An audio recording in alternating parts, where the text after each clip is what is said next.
Trust, valid information, and undiluted communication are key steps that can help to manage conflict and deliver a better country that Nigerians have been clamoring for. These were some of the steps preferred by a gathering of Nigerian women in public relations in Lagos while trying to leverage PR for conflict management. The group of women PR practitioners spoke about steps that the government can take to manage some of the crises affecting Nigeria. There are critical public relations and communication strategies you can use to mitigate and avoid conflict situations.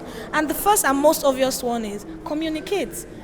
If you come back to what's happening here in Nigeria, everybody is clamoring for a better government. We all want a better life, including myself.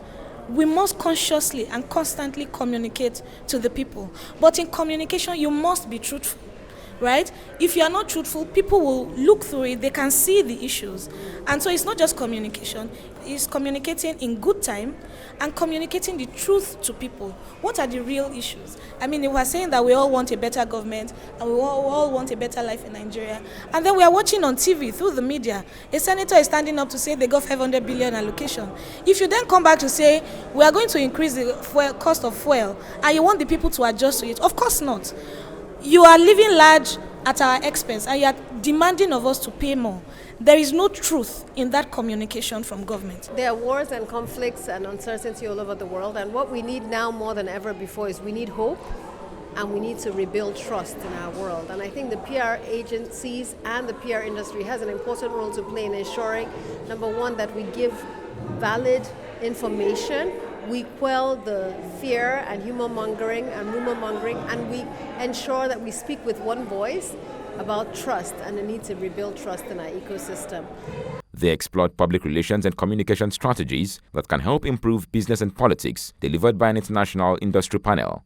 Wars are going to happen, and how we manage them and how we make sure that they don't turn into full-on conflicts or full-on crises. The key thing is to get ready, is to be ready. You need to have a crisis management, crisis strategy in place.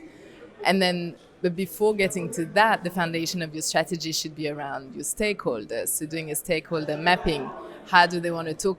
How do they want to be talked about? Where do we find them?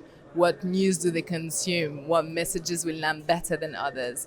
Creating this stakeholder mapping is sort of the backbone of your strategy. From that, you create your messaging. And from the messaging, you look at the different channels and how you approach these messages for the stakeholders. Know your context, know your stakeholders, know who you're working with, do your research, don't make assumptions. So it's about going into the discussion, the relationship, the situation, being mindful of who you're working with and the context that you're working in.